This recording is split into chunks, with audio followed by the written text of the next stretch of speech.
Welcome to another episode of I Married That Ass. I'm your host, Ben Norton. I told you that was Jane Eyre. I don't get that, but we can discuss that later. Well, anyway, I'll give you the cliff notes later. So this was another episode of Bill Maher that aired February 8th, I believe. 9th, but... Oh, it aired. Yeah, right. Yeah. Yeah, what do we think? Begin at the beginning, Chris Christie. I found myself responding the most positively to him in a sense. I don't know if I'd seen him speak that much before, but for some reason, even though he's an ideological opponent, I'm kind of like, Chris Christie. I was going to say... Got some charm. I haven't heard him speak that much. I nearly said, except on TV, and then I realized, well, this is TV. But I mean, like, you know, TV. Cable news and things like that. Right. What struck me most was he's almost evidence of a thing Bill often comes back to, that, you know, people on the right have a better sense of humor about themselves than people on the left. And he definitely exhibited that in the interview. It gave him a kind of in with Bill, you know, to dodge some of the tougher questions and answer some of the softer questions and still come out looking good.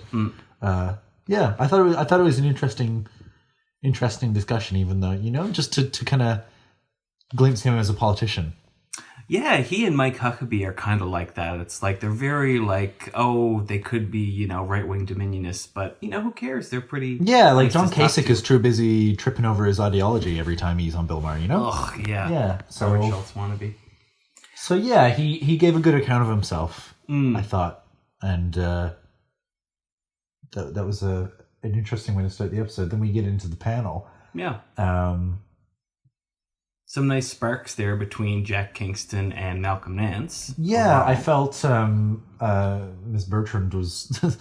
I say Miss Bertrand not to be polite, but because I've forgotten her first name. Natasha. Are you sure the last name is Bertrand? Anyway, it doesn't matter. Or it does, but, you know, we'll check Natasha. Sorry about that. Yeah, I mean, we asked for a bit of, you know... Yes. Bit of conflict in the last episode that we didn't see. Although, you know, Kingston, he's a bit of a shill, you know? He is, but he's not an entirely convincing shill. Well, no, but I guess he's a lovable or a likable shill at least. He has a history with the show, as you might know. Oh, yeah. I mean, but I think of him as a bit of a goof.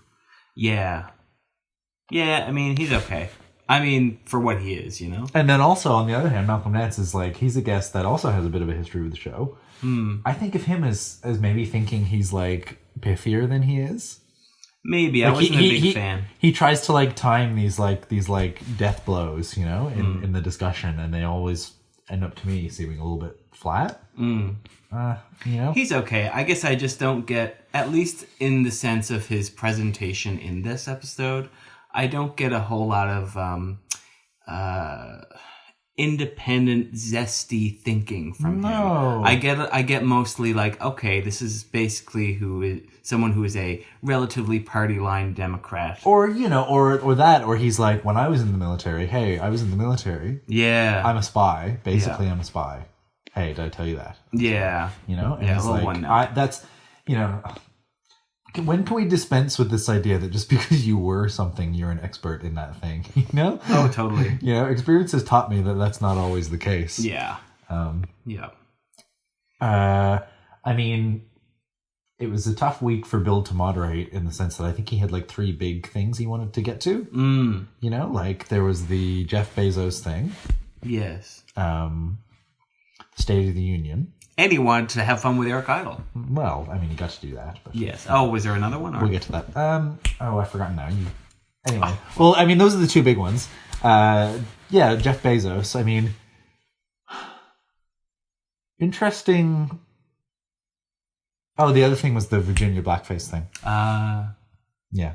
I forget what order they were in. The Jeff Bezos thing is interesting because, like, I feel like last week he was the evil billionaire class. And now... because he said, basically, I don't care if, you know, my dirty laundry is aired in public. Now he's like a media hero? Yuck. Yeah, I'm like, you know, good for him, but he's still evil. Yes. Completely. Yeah, I want Rutger Bregman to be the hero of today. Like he was last week. Right. Yeah, oh yeah, no, me too.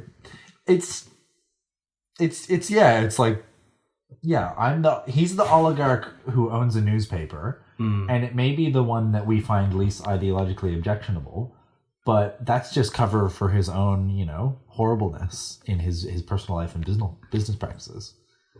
Now, I'm not to say that like he should, give in to blackmail or give a damn about, having, do you know what I mean? It's just funny for like Bill to laud him all of a sudden. I don't know. Well, I think there's this desire sometimes among the establishment neoliberal aligned media to sort of stick up for billionaires or, make them as relatable as any other sort of celebrity, oligarchic / that type of figure. Yeah, I don't know. There's something I find sinister about that. Yeah. Yeah. And then the Virginia thing was Virginia. Virginia thing was a little bit, that was interesting too. Interesting to see Malcolm Nance kind of. Yeah, there was some contrast going on. Yeah, I want to say like he was forced into a position to give benefit of the doubt to Jack Kingston. Yeah. Yeah, I guess I was kind of. In retrospect, I don't know that I take that whole exchange overly seriously. The optics of it, I mean, it wasn't. You'd need a more careful discussion to dissect the ethics of that. I think, and Natasha was good. I guess not exactly my cup of tea politically. I'm having trouble recalling what would be the other sort of salient political things, but it was an okay panel. Yeah, I mean, it gave us a little more life than last week. Eric Idle as a guest, what do you feel about that? He's okay. Yeah, I mean, I love him, but to be fair, he was never the smartest of the Pythons. That was Graham Chapman and John Cleese. You know what I mean? Really? You think John Cleese is smarter than Eric Idle? Yeah. Yeah, I've always sort of felt that way. I feel like Eric Idle he's good, he's very talented, he's very funny. I'm not, and also, to say that like you're not the smartest of like the 5 Monty Pythons is like saying, oh, you're not the smartest of the 5, Yeah, it's like saying you're not the smartest out of like 5 really smart people. It's not that bad a thing to say. Right. Yeah, he's just always seemed a little bit like hippy dippy, and like he's very broadly anti-establishment, and whereas I feel like the late Graham Chapman and John Cleese have always been a little more nuanced in their take on things. I was interested in Jack Kingston's praise for Tulsi Gabbard, and also Chris Christie's, to a lesser extent, Chris Christie's praise of Bernie, but Richard Ojeda is someone who has that sort of fighting gravitas. Yeah. Unfortunately, he suspended his campaign, but yeah. And today, Elizabeth Warren officially announced hers. Yes. Yeah.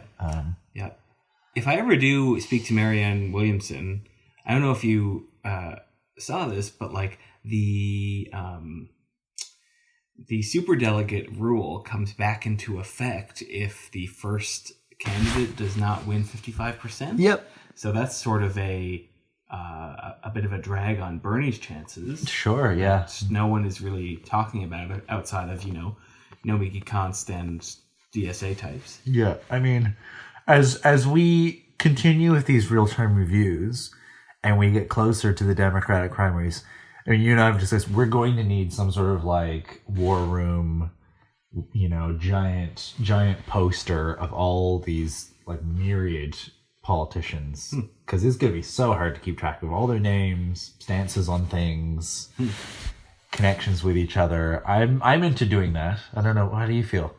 I mean, also we just need to redecorate anyway, so we may as well make it functional. I could take it into consideration. I don't mind getting some construction paper now and then. Yeah, I mean, art, if you're feeling a bit Art Attack in the coming weeks. Oh, Art Attack. Yeah. Oh, stay tuned for our spin-off podcast of Art Attack as well. Art Attack reviews. Yeah, Neil Buchanan?